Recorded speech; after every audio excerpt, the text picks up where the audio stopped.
I'll get in trouble. Good morning. Thank you for joining us. Today is March 1st, 2022 for the regular scheduled Board of County Commission meeting. If you could please stand for invocation of Pastor Juan Gonzalez.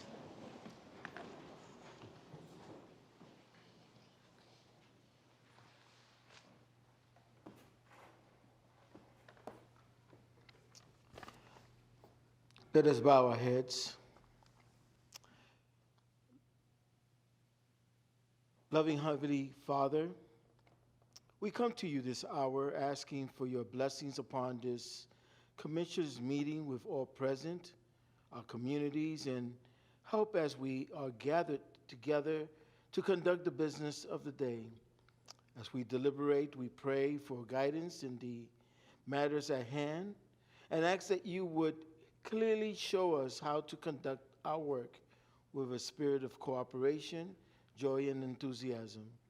Give us the desire to find ways to excel in our work. Help us to work together and encourage each other to excellence. We ask that we would challenge each other to reach higher and further to make our county better, healthier, and prosperous. We lift up not only our county commissioners, but also our local leaders today. We pray for our mayors, city councils, police chiefs, sheriffs, judges, resident leaders, and all who serve our local communities.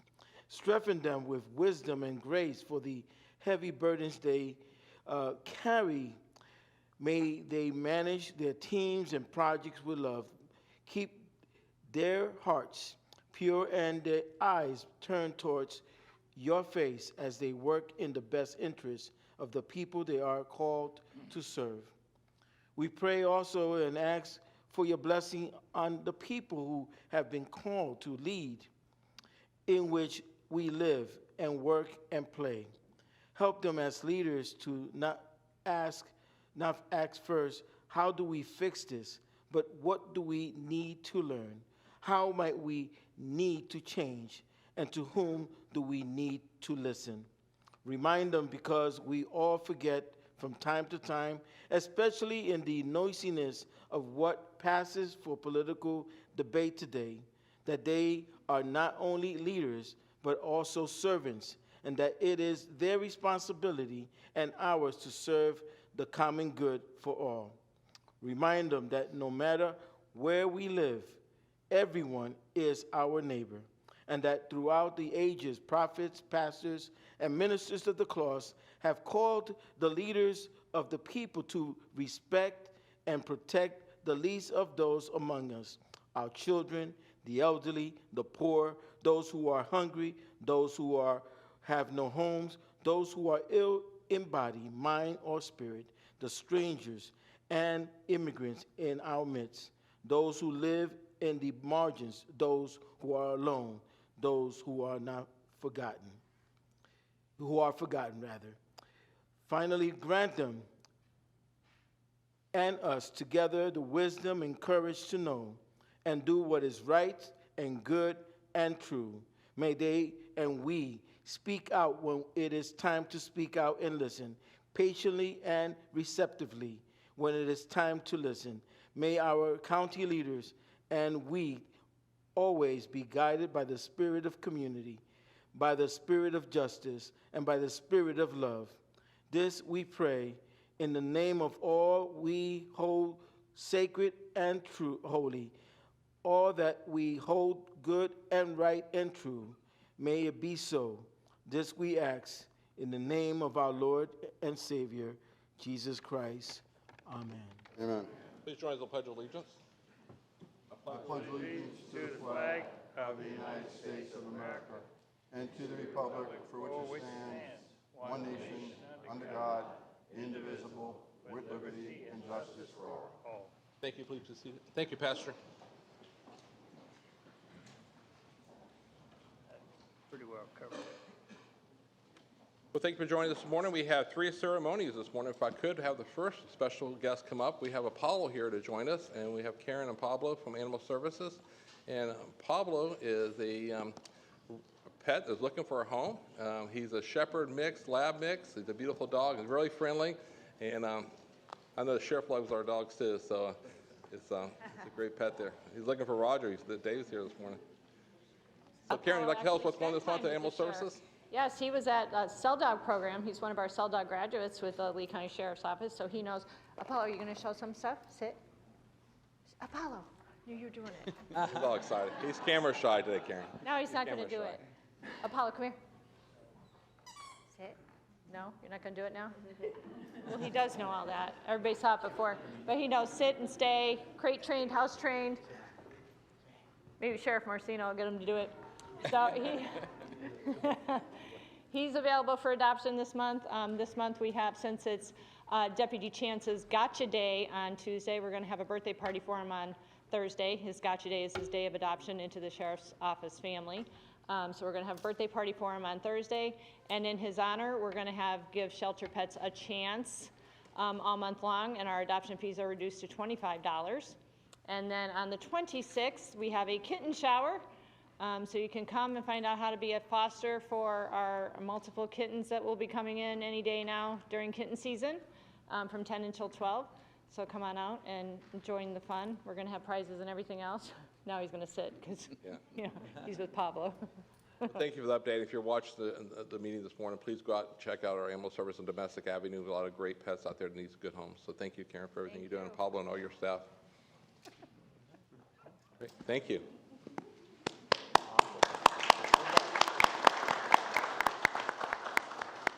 Next ceremony, we have Commissioner Sendelli. You have the floor, sir. Thank you, sir. Let's see. This is interesting because I'm an Italian and I love to eat. So they've asked me to do this, and I'm more than happy to do this. Resolution, whereas food is the substance by which life is sustained, the type, quality, the amount of food that individuals consume each day plays a vital role in our overall health. And whereas there is a need for continuing nutrition education and a wide-scale effort to enhance healthy eating practices, and whereas the National Nutrition Month is an annual nutrition education information campaign created by the Academy of Nutrition and Dietetics, and whereas the campaign celebrated each year during the month of March focuses attention on the importance of making informed food choices and developing sound eating and physical activity habits, whereas the overall health and well-being of our residents is of paramount importance to Lee County and Lee Health. Now, therefore, it is resolved that the Board of County Commissioners of Lee County, Florida, does hereby proclaim the month of March as National Nutrition Month in Lee County, Florida, and encourages all citizens to join the campaign and become concerned about their nutrition and the nutrition of others in the hope of achieving optimum health for both today and tomorrow. Duly executed the first day of March 2022 by our Chairman, Cecil Pendergraft. Thank you. Was there anybody here from that group? Do you know? Sure. We've got a few folks here to come on up. Come on. You could come up to the podium here. Take a picture with We'll get a picture with you. And I thought Commissioner Sendelli was bringing the meatballs and pasta, but I guess he didn't bring that today, so I have to get that. That was breakfast. Okay, breakfast. Hi, Come happy on. National Nutrition Month. Come forward and let's take a picture real quick, everyone. Glad you're here. Here you go. Who would like to hold this in the front for the picture?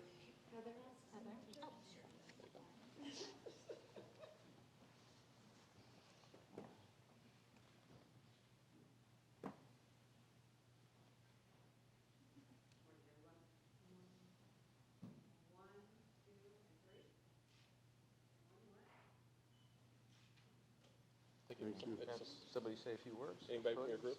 Okay, great. Thank you very much. Thank you for what Thank you you do. all.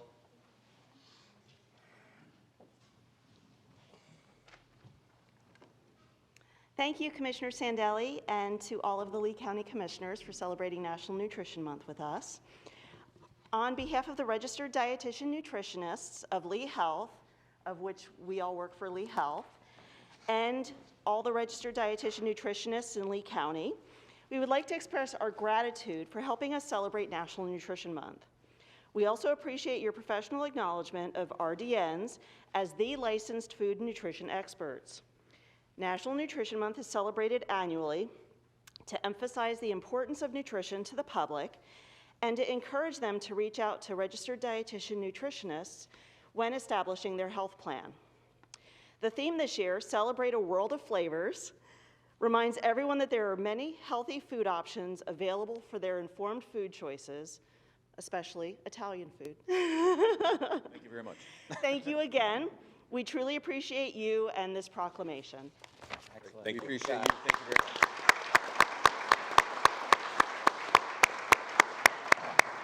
Thank you, Commissioner Sandelli. Next will be Commissioner Brian Hammond.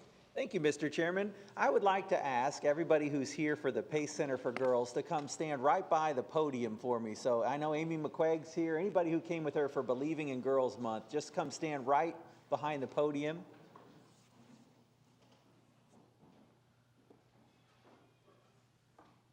Well, we want to welcome you. I'm so glad y'all are here and have joined us. This morning, it is my pleasure to read into the record a resolution on behalf of the Board of County Commissioners recognizing Believing in Girls Month. The resolution reads as follows: whereas each year the month of March is identified as Women's History Month, and it is a time when our nation reflects on the valuable contributions women make to our society. Whereas Pace Center for Girls believes that all young women are tomorrow's leaders, full of immense potential, talent, and promise. And whereas Pace Center for Girls is instrumental in helping provide a better future through education, counseling, training, and advocacy, and envisions a world where all girls and young women have power in a just and equitable society. And whereas Pace Center for Girls recognizes the unique needs of young women and collaborates with the Florida Department of Children and Families, Department of Education, and Department of Juvenile Justice to learn and be supported by communities that believe in their value. And whereas Pace Center for Girls reports a 97% success rate of keeping girls out of the juvenile justice system and improving the academic success of 100% of students. And whereas February 5th, 2022 marked the 15th anniversary of Pace Center for Girls providing services in Lee County, now therefore be it resolved that the Board of County Commissioners of Lee County, Florida hereby proclaims March 2022 as Believing in Girls Month, and we encourage all residents to honor the female spirit and promote the potential within all girls and women. It's duly executed this first day of March by our chairman, the Honorable Cecil Pendergrass. Congratulations on Believing in Girls Month, everyone.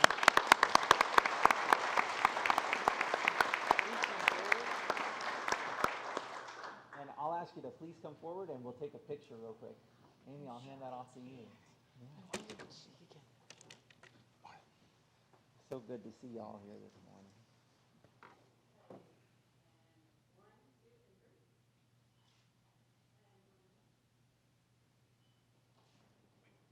Okay. Oh, one more picture. Thank you. Thank you. And if we have somebody who would like to speak on behalf of the group, please feel free to. You're welcome. Thanks, Amy. Thank you, Commissioner. And thank you all of our commissioners today. We are honored to be recognized and to celebrate with you today. The last 2 years have been a real interesting time for all of us, but we're very proud that even during the pandemic virtual learning experience and the disruption of part-time virtual school, our girls still improved. 100% of them improved over the last 2 years.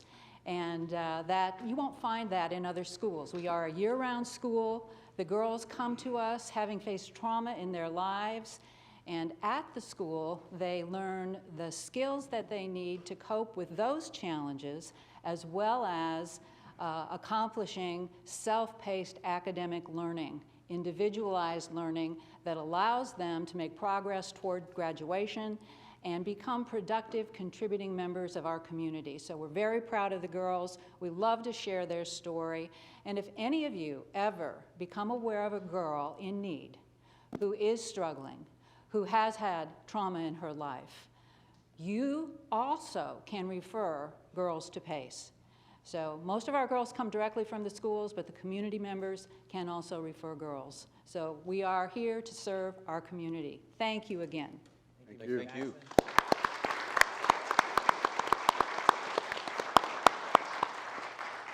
Thank you, Commissioner Hammond. That's great. It's just, the moments like this shows why Lee County is such a great community to live in. So all the reinforcement from the community. So thank you for that. We'll move on to the recap. We have no items be deferred. We have no revisions or corrections, and no items be pulled for discussion. At this time, we'll move on to the consent agenda items. Items be pulled by discussion by the board. Commissioner Mann? Commissioner Hammond? Have none. Commissioner Nelly? Commissioner White? None. We have 9. We have none. We have public comment on the balance of the agenda. First speaker will be Heather Penny. And after Heather, we have Sidewalk Swan.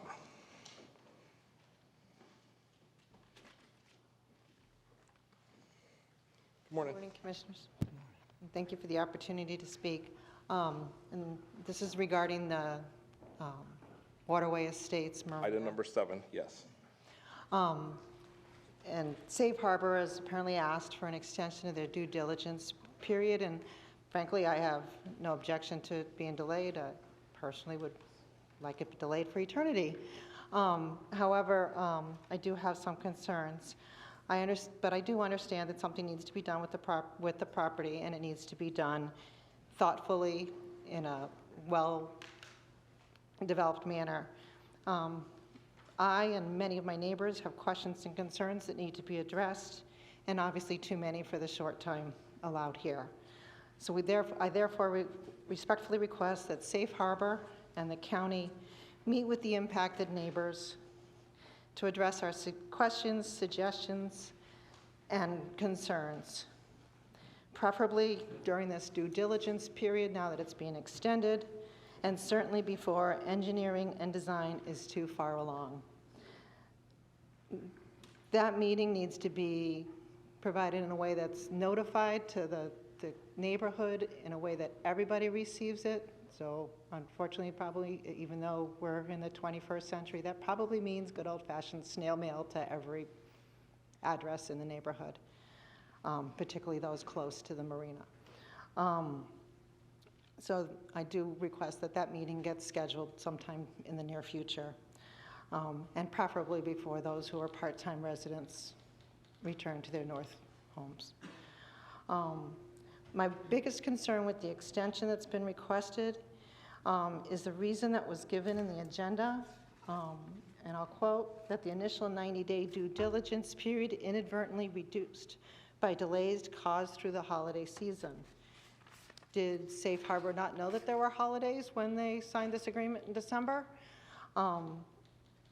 Clearly, those would have been known. My observation, and I can't miss seeing the property out my windows, is that Safe Harbor has spent approximately a half a day on the property in this 80-plus days that they've had so far. That seemed to have been focused just on the seawalls. So I'm concerned that if Safe Harbor can't properly plan for due diligence, how can we trust them to properly plan and execute this enormous project? It's concerning. I know they've done other big projects. Thank you for your time. Thank you. Thank you. And next speaker is on item number 26, Sidewalk Swan. Number 26.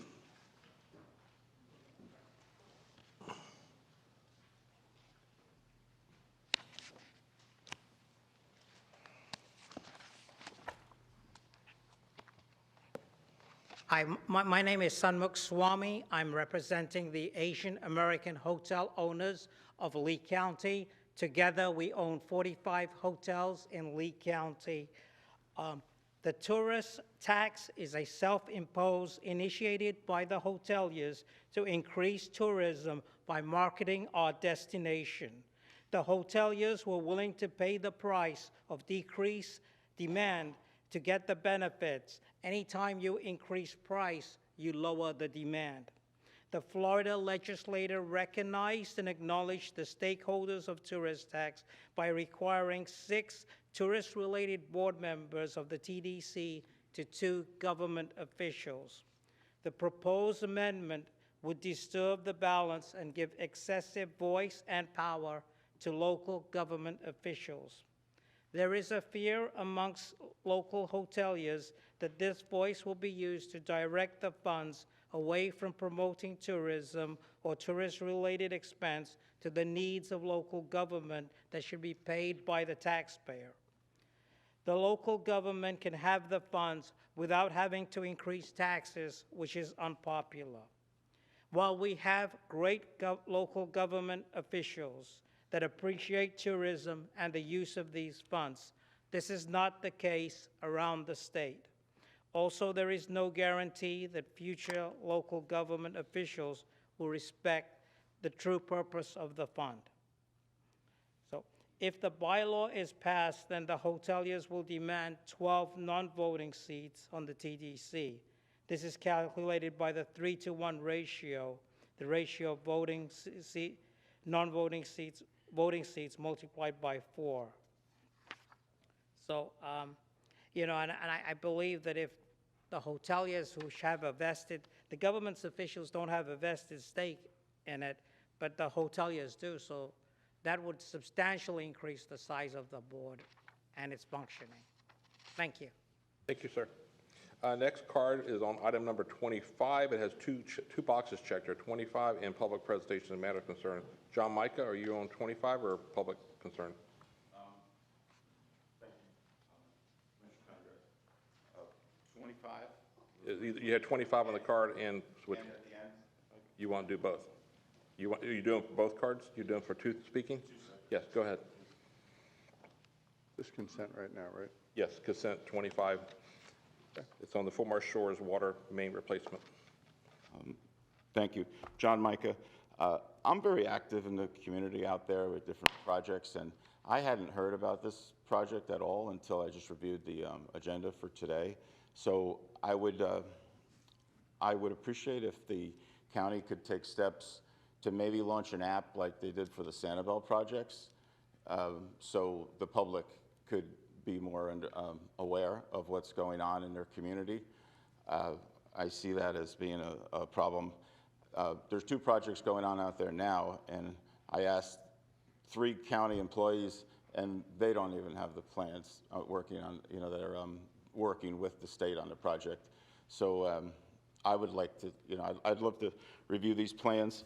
And another suggestion is that, like, this here, this is labeled as the Fort Myers Shores project, but when there's a visioning workshop, it's called the Caloosahatchee Shores Community Workshop. So the last, may I provide these to the board? Sure. This is, I think it was done, I think it was switched to Caloosahatchee Shores to try to maybe make it sound better, but unfortunately it's created this kind of disconnect where I've tried to make residents aware of the projects, aware of that community workshop, and they said, no, I don't live in Caloosahatchee Shores. That doesn't affect me. I was born and raised in the Shores, but in actuality, it's they do. Caloosahatchee Shores is so when the bulletins go out, I mean, there's a disconnect. So if we could, I don't know how you could take care of that, but I would really appreciate it. So thank you. John, you give this the minutes for clerk. That's your sidewalk project on Palm Beach Boulevard. This is a water main replacement. That's for a sidewalk project. And please give that to the clerk. This is a community visioning workshop. Thank you, for sir. the community. Thank you. Caloosahatchee Shores. Okay, any other public comment on the consent agenda? We done, John? On the item for the water main For replacement? the record, the point was only that it's called the Caloosahatchee Shores Community to the county, but on like something like this, sometimes it's called Fort Myers Shores. So it just makes it really difficult for the public when it's called 2 different things to know when they're supposed to speak up. That was my point. Thank you. Thank you. Any other public comment on the consent? Is that time we come back to the board for a motion? Mr. Chairman, I'll make the motion to approve the consent agenda. We have a motion? I'll second it. We have a second. Any other discussion? Just real quick, wanted to make a comment. Since we did receive comments on item number 7, the Waterway Estates Marina. You know, Mr. Chairman, just a quick reminder for the board. So we've been in this process with the Waterway Estates Marina for a couple of years now, and you know, this was a piece of property that the county had previously purchased for like $14 million. There was no way, even at today's inflated land prices, we're still going to get that $14 million back. So, you know, this property had been scraped clean and fenced off, and no one was even using it. And one of the biggest questions you get as a commissioner for that district is, what are you going to do with this property? And so for 8 years, that's the question I've gotten. So a couple of years ago, we started down this path of how can we continue to maintain control of the land and control what's going to be built on it, but start to do something with it. Because the other alternative was just sell it, and then a developer could buy it, and then who knows, right? Then it's up to them what happens to the property, not us. So I like the process we're venturing down here, to go ahead and maintain control and ownership of the property and lease it. And I just wanted to kind of put that out there for the new members of the community who've moved in while the process has been taking place, that's actually the whole reason why we're continuing to own the property, is because we want to be that safeguard for you. We want to be able to control what the outcome is and make sure that it's something that's an amenity for the community and not a detriment. So, thanks, Mr. Chairman. Thank you. Any other discussion? I mean, I couldn't agree with you more, Commissioner Hammond. This is something we all inherited. It was a piece of property that obviously we purchased, and we're trying to do the best thing we can. I couldn't agree with anything, or disagree with anything you said, so I agree wholeheartedly. Thanks. Thank you. Any other discussion on the consent? My only comment is that as we continue to grow, density changes and stuff, our ability to control certain aspects of that growth and use it wisely and efficiently makes sense for everybody from my perspective. Thank you. Great, thank you. We have a motion and a second. Any other discussion? Any objections to the motion? No objection, motion carries. Thank you. Mr. Chairman, if I may. Mr. Wayne, yes. I want to acknowledge the sheriff and the state attorney here, and if, in all due respect to their time, would the board entertain a motion for me to move county item number 4 up so they can go on with their business? Yes. I'll second that. Okay, we'll move to item number 4 then. Well, there's a motion, a second. You want to just, Any objection to the motion? thank you. Objection, thank you. Mr. Harner, you want to item number 4? Thank you, Mr. Chair. This is to approve the funding for expansion of the Sheriff's Narcotics Unit and the State Attorney's prosecutors. Great, thank you. Sheriff Messina and State Attorney Fox, thank you for being here this morning. Good morning, and thank you, Commission, first and foremost, for allowing us to speak and for the continued partnership, which is critical to our success. There is no I in team, and I'm very blessed to work with a great state attorney who absolutely understands what I need, and we both understand, to make us accomplish our job. I wanted to touch base on the Narcotics Enforcement Team expansion proposal. I want to emphasize also that this is a national issue, and it's not a Lee County only issue. So Lee County is doing amazing things. We have great residents, we have great people in place, but we see a national issue. And statewide, we're looking at about a 42% increase in opiate deaths. 63% of the deaths are fentanyl related. Okay, and most of the illegal narcotic deaths were fentanyl, which are over 5,300 cases. So what does that look like for us in the 21st District? 21st District, which encompasses all 5 counties, which our state attorney is responsible for, myself being Lee County, 269 deaths were caused by fentanyl, and 184 deaths were between the ages of 18 and 50. Overdose deaths worked by Lee County Sheriff's Office in 2019, 118 cases. In 20, 166 cases. In 21, 190 cases. In 22, we're on pace to go over 200 cases. So I'm very proud of our narcotics unit and what they do each and every day. We're doing great things. We've seized over 17.7 kilos of cocaine, which is up 478% since 20. We seized over 10,000 grams of crystal meth, a 352% increase since 20. We seized 91 firearms, which is a 35% increase since 20.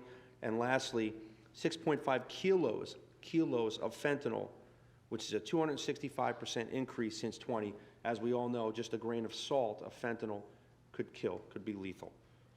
Okay, so as we look at this and we look at the breakdown, our summary is what I would like to do and what I propose, working with our state attorney, is to add 20 sworn detectives. Okay, currently we have 26, so I want to double down and I want to add 20 more detectives, which is 4 sergeants and 16 detectives, and that spreads out through our county. Specifically, establish a 1 5-man team, detectives in each of our districts, but focus in on the eastern side of Lehigh, where we will have 2 teams in Lehigh. We'd have 1 4-man tactical team, which is uniformed, and then maintaining our gang and prolific offenders with the FBI task force. So the request is It's reoccurring. It's about $2 million a year. But I will tell you, this will be life-changing for our residents. Taking drugs and guns off the streets is the reason. That's why we focus on what we do, and the reason our great residents live in the safest counties in the state of Florida. So your help and your assistance is critical for this. Every single time we take drugs off the streets, we save lives, the quality of life goes up, and our crime rate goes down. And on the other side, which the State Attorney Fox will cover, is also critical to me because I can only do so much without our state attorney and vice versa. It's critical for the team. I appreciate you listening, and we are going to work as hard as possible to keep our residents safe and make paradise paradise. State Attorney? Thank you. Good morning, Board of County Commissioners. I want to say my incredible thanks to you for helping this community eradicate the poison that is on our streets, and to Sheriff Marcino, whose narcotics unit is already exemplary, and this will just make it better. As they make arrests, as you know, they come through the system and they go into the courtroom where we need prosecutors and your help to make sure that we're adequately funded to move those cases successfully through the system. And we are in a new age here. The advent of fentanyl has changed the face of the drug trade. Now we have tiny, as Sheriff Marcino said, bits of fentanyl, the grain of salt size, that get mixed into not only heroin and drugs like that, but into what we traditionally considered recreational drugs like marijuana, perhaps cocaine. Change the face of the drug game. Overdose immediately, heart stops. So we are on a mission to stop that. And we will not let that continue in our community. We have already been working together, Sheriff Marcino and my office, to put together a net force, which is a narcotics enforcement task force that works our entire 20th Circuit. But what this money will enable us to do here in Lee County is to form a narcotics and vice unit within our Lee County Felony Division that works in conjunction with our net force that does long-term, very large-scale drug investigations against traffickers. We'll put those two things together, and we will form this narcotics and vice unit because, as Sheriff Marcino always says, guns and drugs, we need to get them off our streets. And that's what we work so hard to do together. We cannot do it without our community, and I think that this money for the taxpayers will be put to incredibly good use as we go forward in making sure that we challenge and eradicate the trafficking of drugs in our beautiful Lee County, where we have had the lowest crime rate in the entire state of Florida, this circuit, for 9 years in a row, and we're going to keep it that way together. Great. Thank you. Commission, and also and thank you, State Attorney Fox. Obviously, we see a huge influx we can't control the border being open in Mexico, but one thing we can do is we can ensure what we do in this county, and with your assistance, we're going to accomplish that and save lives. Great. Thank you. Thank you all for being here today. Thank you for all your team members on both sides, because you guys do an amazing job to protect Lee County. I think the board's been pretty adamant the last few years, crystal clear, that our support for public safety is really evident here in Lee County. So any board members like to chime in and make any comments or make a motion? One question. Sheriff, are your counterparts in the other 4 counties making a similar request of their county commissions? I'm unknown as our counterparts, other sheriffs. I know they're seeing the same types of issues we are, but what I can tell you is locally and what we are doing to attack it. Commissioner Mann, if I can address that, I do intend to share with the other 4 sheriffs in our 20th Circuit what Sheriff Marcino has achieved here and what we've been able to achieve in Lee County if you all support us. I intend to share that with them and their county commissioners. I've already started to see if we could get a similar drive in those counties because I think it's incredibly important. You were already at work on it, so yes, sir. Mr. Chairman, I'm proud to make the motion to approve. We have a motion? The request. I'll second it. I do have a comment. We have a second? Mr. Roy? So, listen, thank you both for coming here. You all know that support everything, public safety, we all agree upon. We're blessed to have a community that's growing, and your quality of life that you can continue to give us allows us to have sales tax and our revenue streams go up. As far as I'm concerned, real estate values. People come here because of that particular reason. This is a great investment. I can't thank you all enough. It's our job, obviously, to work with our finance department, this board for the money. You keep our streets safe. Thank you very much. Thank you. Thank you. Also want to express my thanks. I do a lot of work, as we all do, with our economic development people. And certainly one of the things that people looking at our county or coming to our county want to know, where am I going to live, but also public safety. It affects the immediate families. It affects, the people that we're trying to draw here. This is a scourge, as the sheriff said, nationally. And I think you've done a great job. But what I like about it, and you talk about team often, is that not only can we go and find these people, okay, but we have to have the backup to prosecute them. One doesn't work without the other. You hear too many stories of people getting incarcerated and then being let out in 24 hours. As you've often said, don't come here. If you do, you're going to pay a price. So thank you very much, and always be safe. Thank you. Thank you. Mr. Chairman. Just to add my comments too, thank you very much for bringing this forward. I appreciate both of you recognizing what you're seeing in your work and your caseloads, and recognizing that there's an opportunity to even go after it, and then bringing that forward to us with this idea. So thank you very much. I look forward to supporting it today. As a father, and a lifelong resident like Commissioner Pendergrass and Commissioner Mann here, and really you all are. You've had kids and family connections too, the other commissioners too. I mean, this is just, if you just get to a human being resident level, none of us as residents want this here. So I just thank you very much. I really appreciate the commitment to Lehigh Acres too. I think the residents out there in Lehigh Acres, they see that community is a community where you can afford a house still, although their prices are going up too. But it's a great place where families could go and get their start. And if we can really change the reputation there, that it's one of safety and security, and that our sheriff's office is absolutely out there to drive this out of there, man, I think it'll be the best thing economically for that community too. So thank you for that commitment. Statistical data, Commissioner, will show that. And while we're doing this countywide, we are going to absolutely put 2 enforcement teams in our Eastern District in Lehigh. It's going to make a tremendous difference. Excellent. Thanks, Mr. Chairman. Commissioner Sindelli? I have one more comment. I took the opportunity to go out to the academy a couple of weeks ago. We've got 2 of our largest classes coming through for a variety of reasons. People are coming here, they have a lot of choices because they appreciate and recognize the support that they're getting. If I'm going to build a career, I'm going to build it in Lee County. And what does that do for us? It means that the people that are working and have the experience today is going to be sustainable because we've got the next generation coming into town. So it's all tied together. Thank you. I think we're being seen on a national level supporting law enforcement. Other areas of the country are not supporting law enforcement, public safety, and law and order is really important here in Lee County. So thank you again for everything. Do we have a motion? We have a second. Any other discussion? Any objection? No objection. Motion carries. Thank you. Thank you so much, Thank you, Commissioners. guys. Thank you. Thank you for your time this morning. Thank you for giving us the tools to do our job.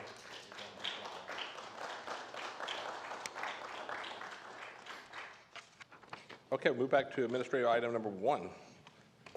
County Manager Harner. Thank you, Mr. Chair.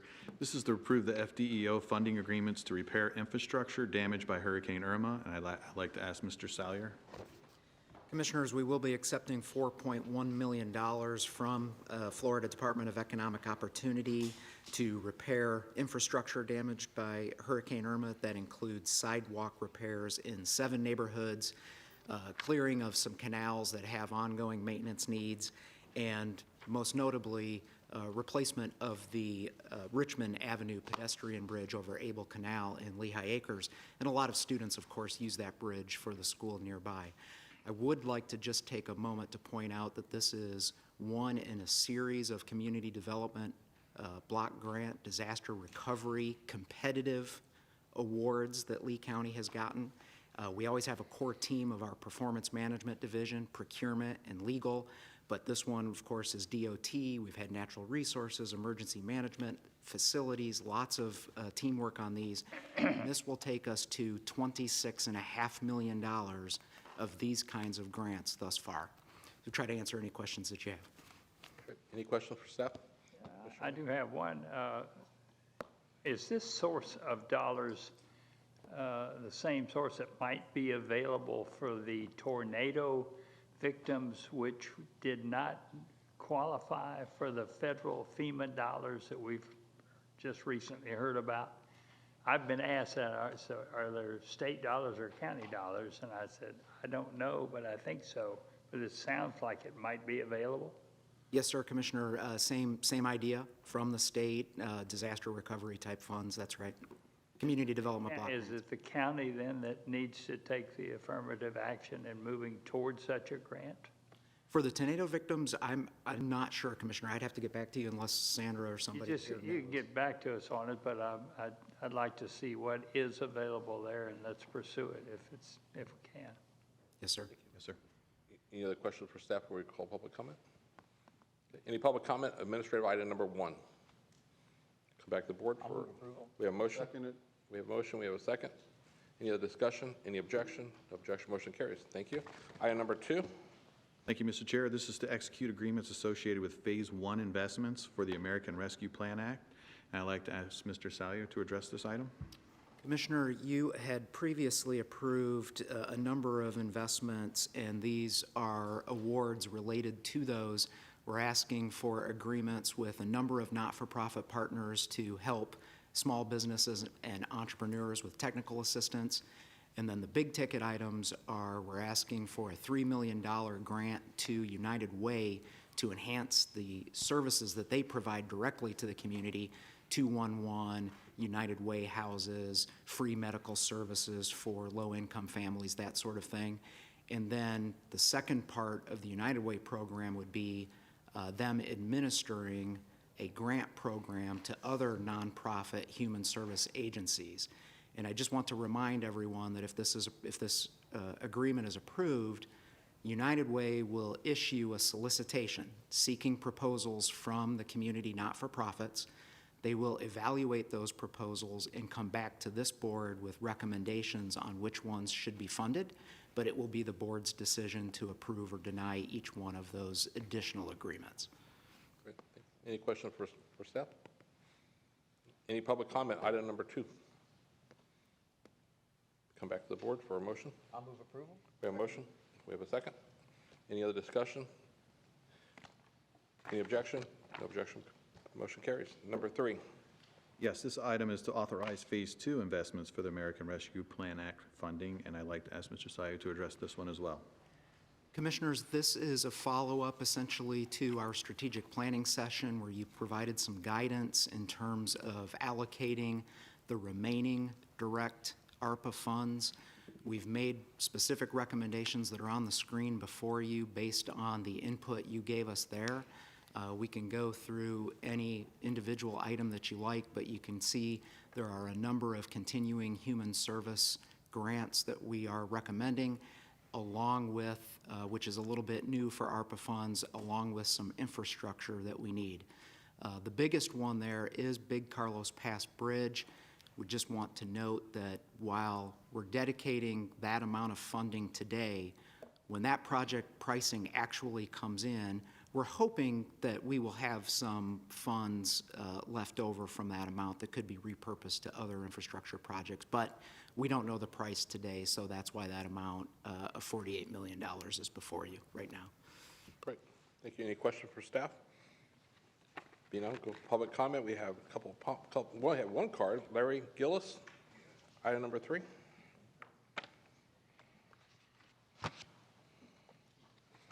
Thank you, Mr. Chairman, members of the commission. I'm Larry Gillis from Cape Coral. I'm vice chair of the Libertarian Party of Lee County. Yes, we do exist. There are very few of us, but we would like to be heard briefly. I went through this, and I'm just going to make a general comment, and that is I went through this. I looked under motion requested, and there's language in there that caught my eye, and I just want to comment briefly on it. And that is, the language says, motion requested. The county manager is further authorized to make such adjustments to the program as may be necessary or prudent within the guidelines established by Treasury, as they may be amended or supplemented from time to time. That is broad gauge language by its terms anyway. It seems to give a preposterous degree of discretion to the county manager. I know that as a practical matter, that's not true. County manager must check in with you. But given the size of this program, this particular tranche, I think that's how you pronounce it, tranche is for $91.8 million, and that's a piece of a $149 million program.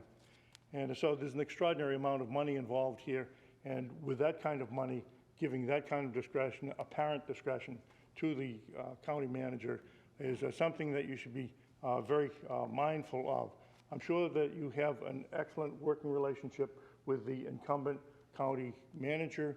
My comment is a general one, and that is that this kind of a apparent grant of discretion is something you should be very mindful of. The other thing is more general than that, and that is with federal money like this in this amount, this extraordinary degree, $1/8 of $1 billion, if you will, that you should be mindful of the strings attached to any federal money.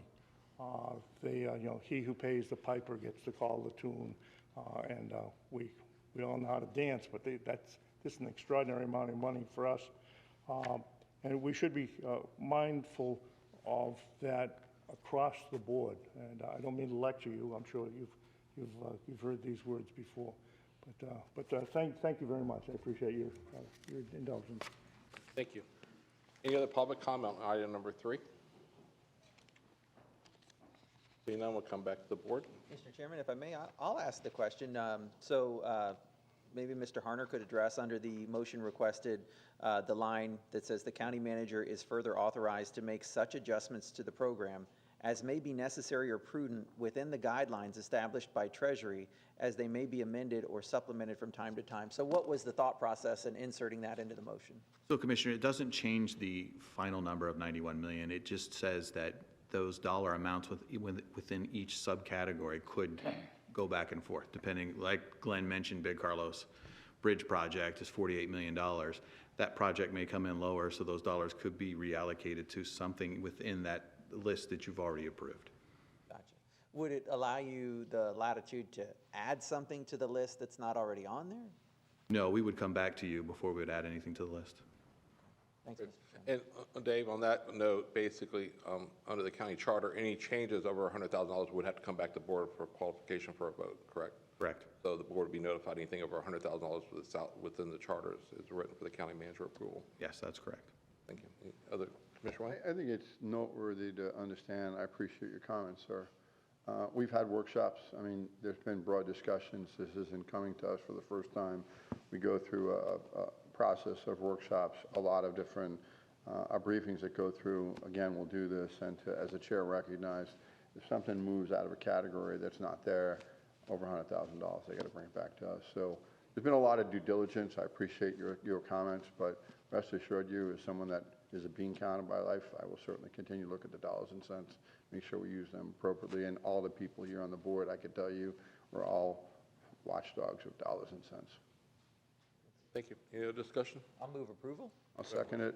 We have a second. Any other discussion? Any objection? Motion carries. Thank you. Move on to public hearings, number 1. That was quick. Good morning, Amanda. Good morning, Good morning. Amanda Swindle with the County Attorney's Office. I have your first public hearing this morning. This is a hearing to adopt amendments to our procurement ordinance. Some of the changes include the adoption of solicitation and approval thresholds, the enhancement of our local vendor preference, and the incorporation of applicable federal guidelines when we're doing solicitations that are funded with federal dollars. This hearing has been advertised, and Mary Tucker, your procurement director, is here if you have any specific questions about the ordinance. Great. Any questions this time? I also thank Amanda and all her staff and everybody in procurement for working on this. I brought this up last year, I think initially 2 years ago, and I'd like to thank all the staff for all their work on this process. Commissioner Sindelli. I just have one question. I know procurement is increasingly difficult. I'm just kind of curious of that pool of talent that's out there. Are we finding more people because of the activity here coming in, or are we finding less people because they just can't find people to do the work? So I'm trying to understand the pool you're working in and the options we have. I think Mary will come up here.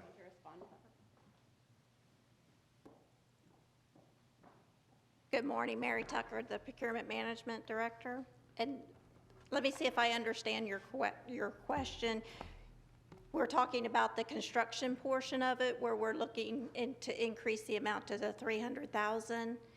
We're doing that because right now anything over $100,000 requires us to do a formal solicitation, which can take us up to 6 months to do.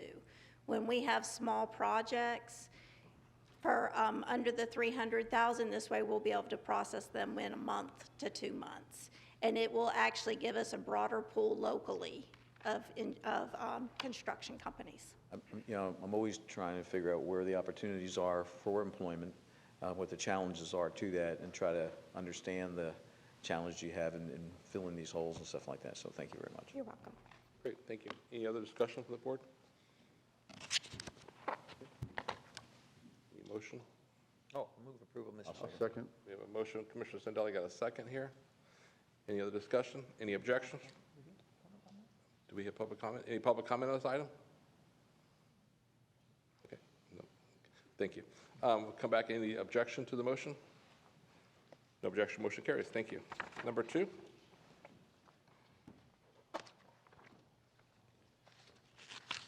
Morning, Commissioners. Michael Jacob from the County Attorney's Office. I have your second public hearing. This hearing is to adopt amendments to the Land Development Code, Chapter 12, for existing mines under 12-121. It will provide a process that allows them to amend their current zoning approvals to provide for depth increases. We are here to answer any questions. I've reviewed your affidavit. It is sufficient to have this hearing. Great, thank you. Any questions for staff? Being none, is there any public comment on this item? Being none, we'll come back to the board. I'd just like to point out is regarding some conversation we had before today, this is for existing mines only. It's not for new mines. So people, I think, label this thinking it's for new mines, but it's only for existing mines. So, okay. Come back to the board for a motion. I'll move approval, Mr. Chairman. I'll second. We have a motion. We have a second for Commissioner Sandelli. Any other discussion? Any objection? Motion carries. Thank you. Item number 3.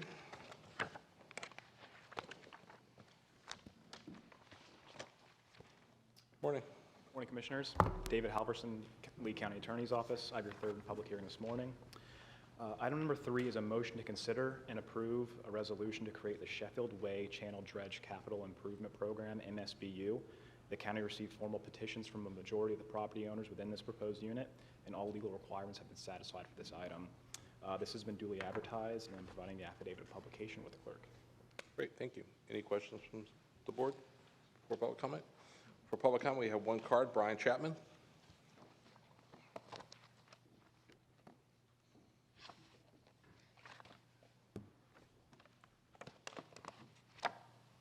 Morning. Morning. Morning. This project is really being led by the community that sits on Sheffield Way and also Landmark. Hurricane Irma had a devastating impact on our canal system in the backyard, which included what I can describe as the Colorado River passing through, resulted in a very low sea level for us. As far as at low tide, we are just about showing land inside of our community. So we have gathered together as a community in the shell of this, on the outside of this canal system, and I've gone door to door and done the job to take this assessment. We'll save the argument for another day on whose responsibility it is for this canal system, but we have banded together and we ask for your approval of this. Thank you. Great, thank you. And congratulations on a great community, by the way. Whiskey Creek's a great one. Any other public comment on this item? Public hearing number 3. We'll come back to the board for a motion. Move approval. Second. Motion. We have a second. Any objections? No objection. Motion carries. Thank you.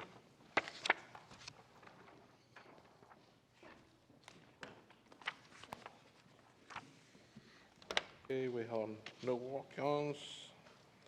Commissioner items. Commissioner Mann, do you have any items? Don't have any. Commissioner Hammond. I have none today either. Commissioner Sandelli. Commissioner Wayne. I do. I wanted to bring to the board's attention, I was at a meeting with the BIA, the CCCIA, as well as the Department of Health, and really just talking about septic tanks, inspections, and the challenges they're having, and there are a multitude of them. First and foremost, what I learned is that when there's a repair to an inspection to a septic tank, has to be inspected within 24 hours. So the schedule gets kind of thrown into a loop. You have that immediate repair. It's got to go and certainly go out and do that. Secondarily, Angela Smith, obviously from the Department of Health, is responsible for this with the Department of Environmental Protection and us. So one of the challenges that she indicated is the staffing position is $33,000. They need to have a BA. It's about $17 an hour. So I know that Mike G. Lombardo is trying to work on some educational things Many people, obviously, in that trade have had years and years of experience. Unfortunately, they don't have a BA. The second issue really associated with is the builders established a fund, and a fund which is a surcharge to obviously help with any of the additional expenses associated with this. They're going to try to move forward with virtual inspections. They authorized at that meeting Saturday and Sunday overtime to allow people to do the inspections. The builders are going to work and cooperate. There's going to be cross-training as much as possible, and perhaps, and I talked to the county manager, whatever we can do to help and assist. Obviously, with all the inspectors we hired, if there's any type of cross-trainings and synergies we can do to try to do that. The legislation, unfortunately, and some of the changes in the bill are going to take 90 days to obviously be put in place. You know, the reason that they brought this to our attention, there were quite a few builders in there that questioned the model that we're currently operating in and the backlog if they want to continue to build in Lee County. So it's at a pretty critical issue. I was asked by several to go, and I am glad I attended. Just want to give you an update on the issue and the challenges that we have. The good news is we're growing really fast. The bad news is staffing is an issue. And they got behind the curve not only from not having enough staff, but then COVID hit that department fairly big. There's still about 50% of the staff positions that they have, obviously, for hiring that aren't hired. So that's some of the challenges associated with this. Again, I know that talked with the county manager, DJLA. He's certainly going to try to see what he can do to augment and work with Angela, see what type of cross-training, whatever we can do to try to expedite this. Department of Environmental Protection was on board. Angela seemed to be on board. Whatever we can do to work collaboratively, like we did with the pandemic and actually the vaccinations. She doesn't have the staff that we do, but whatever we can do to do so, I just wanted the board to understand the meeting I was at. It took place for probably close to 2 hours, and it was probably 90 or 100 people in the room. Very vocal crowd. I thought Angela did a great job, and Phil Ford kind of spoke on behalf of the BIA, the challenges that were there. But I just thought it was important to bring to the board's attention. Okay, great, thank you for the update for that. No problem. I have no other items. Okay, great, thank you. Committee appointments, Commissioner Mann. None. Commissioner Hammond. I have one reappointment, Mr. Chairman. I'd like to reappoint Carolyn Kimbrell to the Alabama Grove Area Lighting Unit. I'll second that. We have a motion and a second. Any public comment? Any objection? Motion carries. Commissioner Sandelli. I have two reappointments. The first is Gary Mendenwald. That's the Anchorage Way Intercoastal O&M MSBU, and Marion Briggs for the Affordable Housing. Second. Any public comment? Any objection? Motion carries. Commissioner Wayne. I have several reappointments. First is to the Cherry Blueberry Improvement Unit. I have Charles Marr and Messiah Toth. And then under the Boca Grande Historical Preservation Unit, I have Dana Robinette, Dennis Mahalloran, Jerry Egerton, and Paul Eddy. There's a motion. We have a second. We have a second. Any public comment? Any objection? Motion carries. I have some reappointments and some new ones too.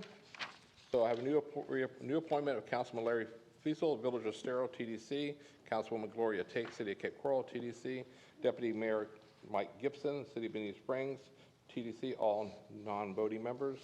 Also, I have reappointment of Lisa Benton of the Waterways Estates, reappointment of Michael Smith, Sunset Cove Operations Maintenance, MSBU, and reappointment of Jill Morrissey, Affordable Housing. Second. Oh, actually, I'll move it. You need a second. Second. We have a motion. We have a second. Any public comment?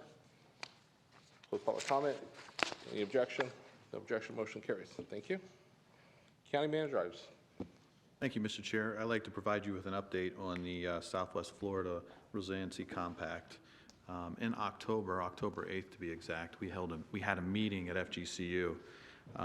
The agenda was to create a governance for the compact. There were some concerns. Lee County and Collier County had concerns regarding that. Part of those concerns were there was a discussion about cost after year one. We had discussed when we entered the compact that it would be 3 years before there would be any cost to the county. The second issue was the goals that were established for the compact, or the discussion of goals that would be established for the compact. Concern arose that the county specifically did not have the time to have a conversation to essentially drive where the compact would go based on the concerns and the needs of each of those counties. The third thing was the number of entities that were invited to be a part of the compact. There were close to 50, and many of those were NGOs, were not governmental entities that were involved in the compact as well. Another concern that arose during that meeting was the fact that FGCU worked with Charlotte County to submit for 2 grants. One grant was for a gaps analysis, and the second grant was to establish a specific model to be used. The concern arose that since the state has established regulatory guidelines and as well as a model, that these would be in conflicting issues.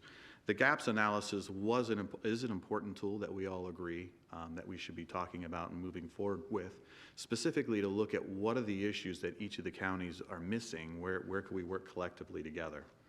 So what came out of the meeting on the 8th were a couple of things that the 3 counties discussed that they would like to see happen. And that was they would like to discuss and have a conversation with the compact on the East Coast, the Southeast Compact, have a discussion about how they developed, what issues they dealt with, and just a total how they grew and what's happening and what are the issues they face with, so maybe we would be able to bypass some of those issues if the compact continued. The second was the 3 counties wanted to get together, and more specifically to have a discussion of what it is we wanted to see happen and where we had issues and concerns that were of global nature that we could work collectively on. With that, we met again on February 15th as FGC was trying to establish that compact again, try to have the meeting. All 3 counties have agreed that we will continue to complete their state requirement of flooding and coastal resiliency risk assessments. It's important that we do those because those predicate potential funding for resiliency in the future. Some of the things that we all agree that we would continue to do and we would come back and discuss it with you as we move forward was obviously identify individual county projects, potential for projects for the 3 counties to consider, specifically for funding and regional benefit. And there may be eventually a reason for the 3 counties to enter into a formal agreement. So ultimately what we're requesting today is that we put the compact on hold to allow the 3 counties to work through this process and then be able to come back and report to you before we go any further with the compact itself. Great, thank you. And you need a consensus vote for that? Yes. Okay. I would support that. No heartburn. Everybody good with? Great. County Attorney, do we need to actually call for a vote for that, or just? No, sir, not unless any member requires it. Otherwise, a consensus is fine for staff direction on this issue. Great, thank you. Dave, I have a question. I have not attended the meetings. I think maybe some of my colleagues have attended the meeting. And when I get asked publicly about the compact, what is it's a short 30-second version, what's the purpose and what's the goal at the end of the day other than getting these 50 groups together to get grants? So what's the purpose at the end of the day? What's their goal in 3 years to have done, accomplished? Well, I think that's the concern we have here and why the 3 counties want to work collectively so we can establish that. I don't believe, and I'd hate to speak out of turn, because we really haven't had a true meeting that discussed where we were going to go. There was some discussion, there's large-scale discussions, but at the end of the day, I think the goal here for the 3 counties would be to work together to decide what the next step is and how we could work collectively to benefit the community. There is no commonality at the moment other than what the 3 counties have and potentially some of the cities like Bonita that we work very closely with on resiliency. Okay, thank you. Commissioner I think initially when I was approached, I thought we had a couple of synergies we could have.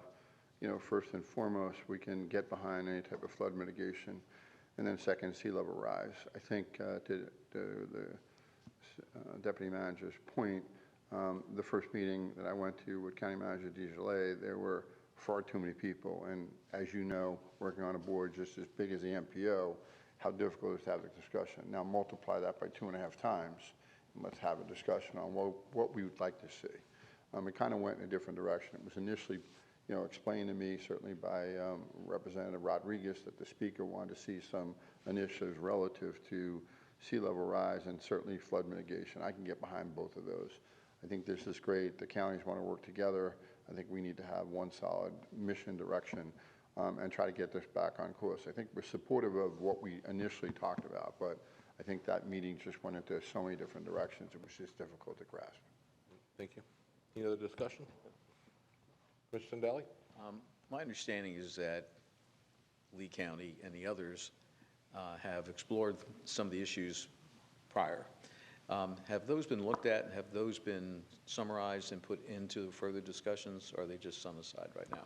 Yes, they have. Flood mitigation between Lee County and Collier County is a big discussion we've had for a number of years. So yes, those are being included in this conversation. Good. I just want to make sure we weren't replicating stuff, and if we can build on something that people were comfortable with, that we can move that forward. Okay, thank you. Thank you. Thank you. Anything else, Dave? No, thank you. Okay, thank you. Richard, do you have anything? Yes, sir, Mr. Chairman. I have the next extension of the state of local emergency to allow Lee County to continue to respond to the tornadoes that struck us in the early part of this year, and it is requested we keep this in effect while the appeal is pending. I'll move that item. Second. Motion and a second. Any other discussion? Any objection? Motion carries. County Attorney, just going back to the county manager item, we took a consensus. Do we need to have public comment on the consensus of that? Yes, sir, if the board would so desire. Okay. If I could, I'll go back to the county manager. Was there any public comment on the county manager's item? No, just making sure. Did you want to speak, ma'am? On the county manager items about the compact? About resiliency. Yes. I'm from Bonita Springs. Good to see everyone.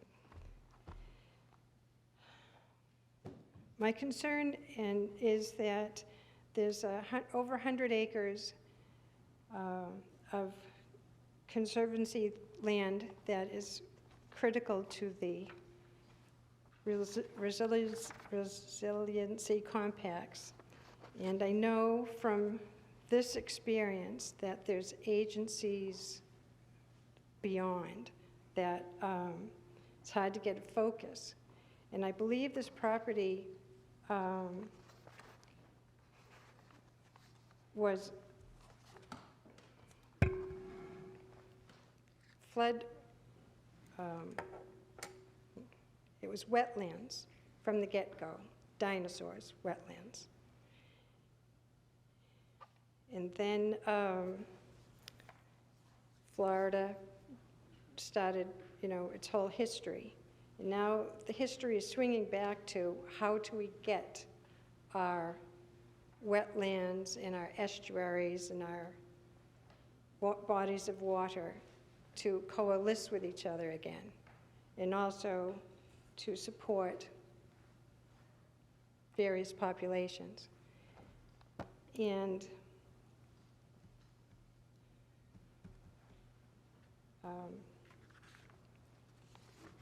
the stormwater management crowd is an incredible key to the future of that vision and necessity because of pollution and flooding. This land, the city of Bonita, after Irma, when they joined the compact of the resiliency, applied to FEMA for money to start getting their properties focused on mitigation of the flooding. And they received millions and hired a Singh, Hoffman and Associates group that did a Spring Creek, Bonita Springs golf course flood improvement. And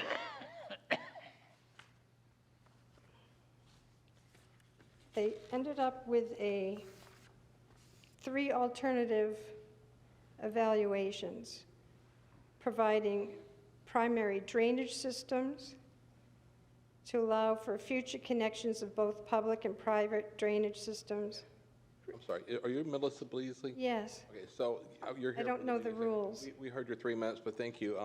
But we were talking about here, the county manager item, that was about the FGCU agreement with 3 counties. This, I think you're referring to the golf course property, which is a separate topic.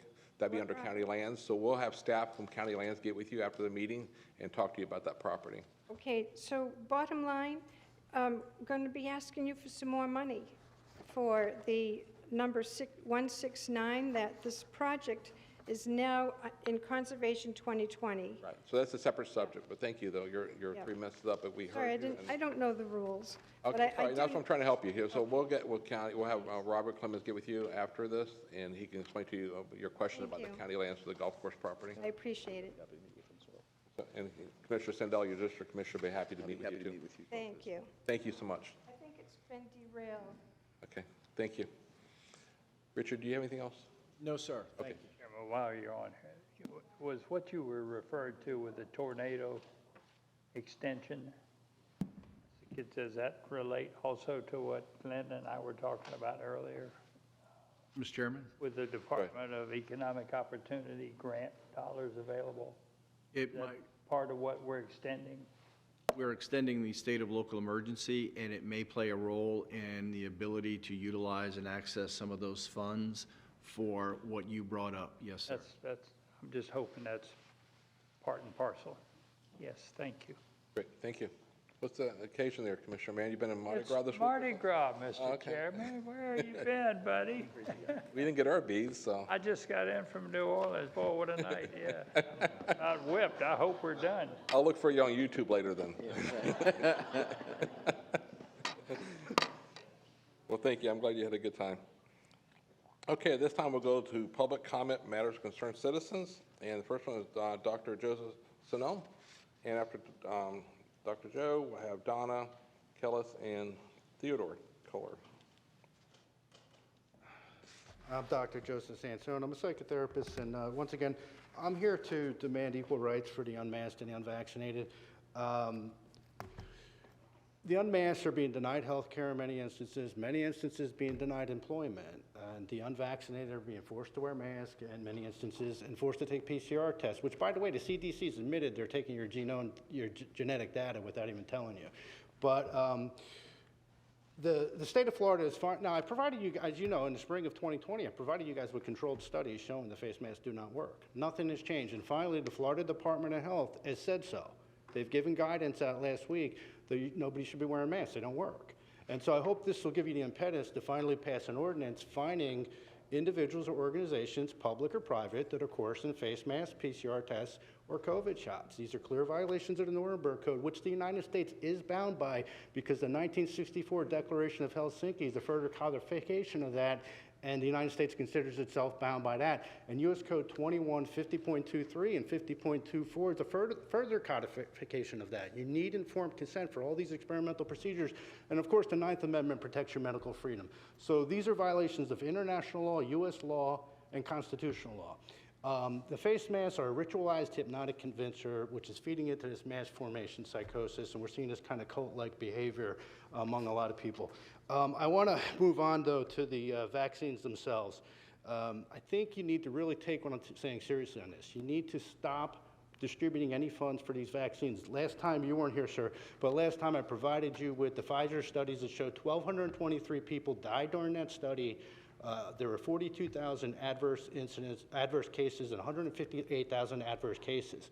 Now, by the way, I don't know if you're aware, you may not be aware of this, but the studies out there are showing that among pediatrics, 18 and under, you're 51 times more likely to die from the COVID shot than from COVID. And that's based on a 20 times factor on the VAERS data. The VAERS data shows 24,000 deaths. Studies in the past have showed that that's underreported by a factor of 100 or more. So that could be 2.4 million dead.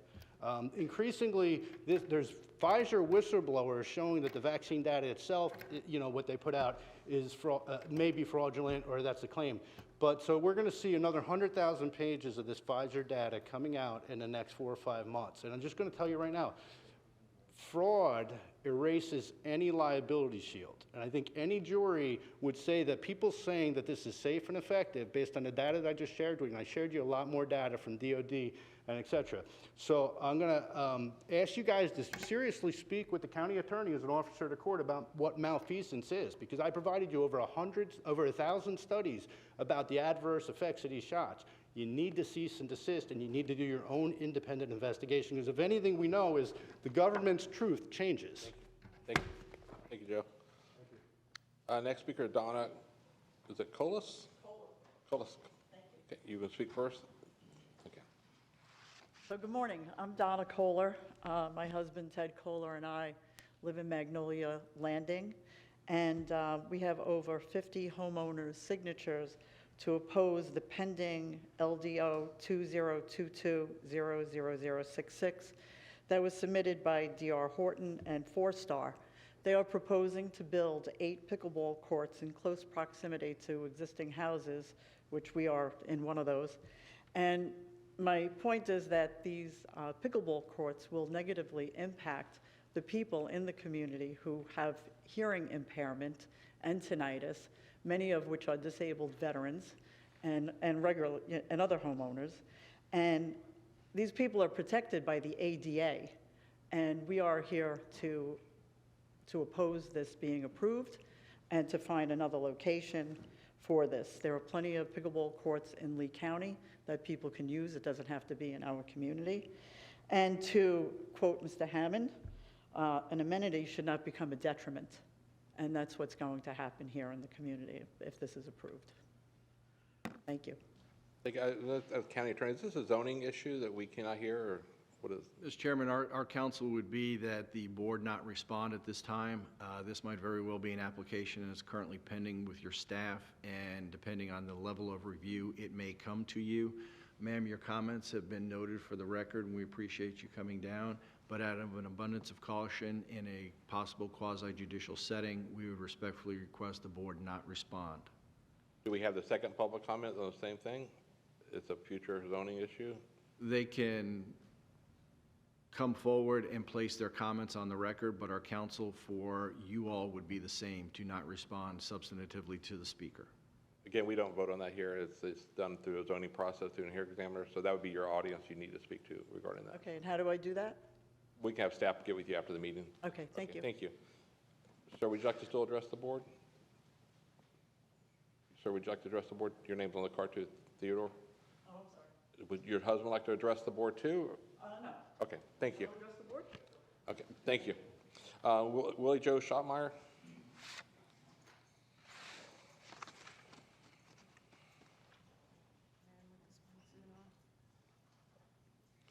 You know, I've came here for a long, long time asking for and being a part of a nonprofit, and there are nonprofits, is getting a continuum of care. Cecil, you, Sunshine Law, you know, you approached me and whispered to me that it's not going to happen. The Holiday Inn could be a vehicle for all the nonprofits. Okay, so let's talk later on the issues of this. We need housing for people. We need emergency housing. There is housing being built. I know on Prospect, this looks like a Habitat subdivision going in there. Okay, my thing is, where are people going to go? There's people that just got out of housing that the rent new owners took over, and it was $300 more a month. Okay, a lot of people are on fixed income, so we need the affordable housing. We need the emergency housing. So the Holiday Inn would be a vehicle for all the nonprofits to rotate the money to do things. You got SCORE, you mentioned. SCORE is a training program, apprenticeship, that was in Michigan too. Working together as a continuum of care, getting these places, rehabbing them. The old bus station would be another good outreach. People could store their stuff instead of pulling it all around, go do day labor, go to SCORE or whatever, go to Goodwill, do stuff instead of being just downtown, you know. So let's, you know, job training, whatever. So I was hoping that the sheriff would have stayed a little longer. I was going to talk to him. There is a lot of fentanyl deaths. I went to a memorial at Chandler Park. A little girl was found and that hits my heartstrings because I know personally. And it's working together as a community, all of us, to share all of that. So I am still asking for seed money. Jasmine couldn't be here, but she sends her prayers to everybody on the board, you too, Cecil. But we have to work together, and don't ever tell me never. It ain't gonna happen, because it will. You know, God, as the man said here, you are servants to the people and God. So listen to the tape, and let's all work together. God bless. Next speaker is John Micah.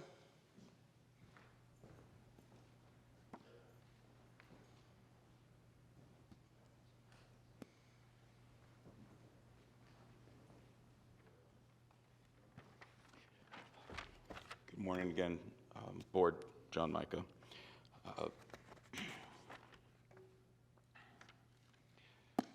I'd like to thank the board for honoring Ed Kimball several months ago. He's known by many as the last voice downtown for Fort Myers Shores. And he was, from what I believe, he was the president of the ELCC, which in the Lee County Development Plan, the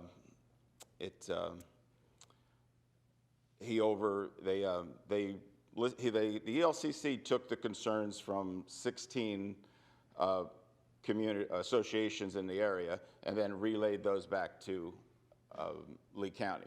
This is my understanding of the way the Lee County Development Plan works. So when he passed and the ELCC dissolved, we kind of don't really have the right good communications. So I would like to request a meeting with maybe Randy Searchy with Lee County DOT to maybe discuss some dire safety concerns that I feel are may happen out in the shores. Can I, or along State Road 80 in the corridor? Can the board agree to let me meet with the Lee County Public Employee? We don't do that here, and that's a state road. You need to go with state DOT on that, not county staff. Respectfully. We're not going to have dialogue. It's public comment. This is your 3 minutes. You get to speak to us. Well, respectfully, I do see you put people with the county, say you talk to this person, talk to that person, and respectfully, it is a state road, but it doesn't mean that the county has no say whatsoever.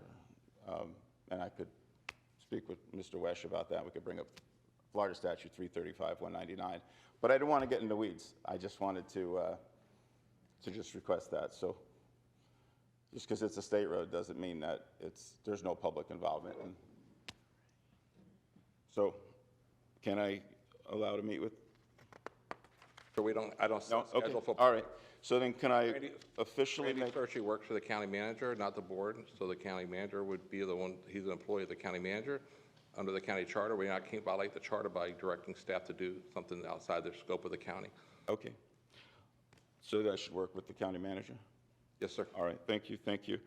And since the attorneys are here, I'd also like to make a public records request for the need in writing for the two State Road 80 projects for FPN 429823 and FPN 435341, because Florida statute says that they're supposed to present. So I'd like to see that document when they actually did that. And also, of course, the public hearing, the transcript from the public hearing. So I appreciate that. Thank you. Your 3 minutes up. Thank you, John. Thank you. County Attorney, will you comment? Accepting my public records request. We will process the public records request and supply any documents that meet the definition of a public record. Not a problem. Thank you. Thank you. You need a public comment at this time. Danny, come on forward.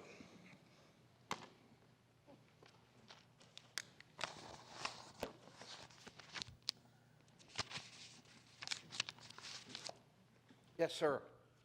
I have 2 items. Number 1, Commissioners, you spent a tremendous amount of money today, and I know the public of Lee County, if they really respect you, they are fully supporting of everything you did, especially with Sheriff Carmine Marcino and the state attorney. It's money well worth spent.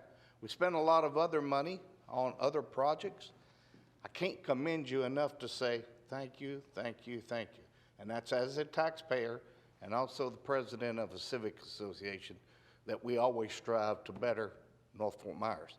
Second, I put some cards in front of your seats. The Civic Association is hosting their 4th Wiffle Ball Bash on April the 2nd. Plus this year we've added a golf tournament that's on the back of that card. So please take them. If you can support it, I would appreciate it. If you want to put a team in, you can contact me or you can look at our website. Thank you, gentlemen. Thank you. Any other public comment? No, we'll come back to the board. We'll be adjourned. Thank you.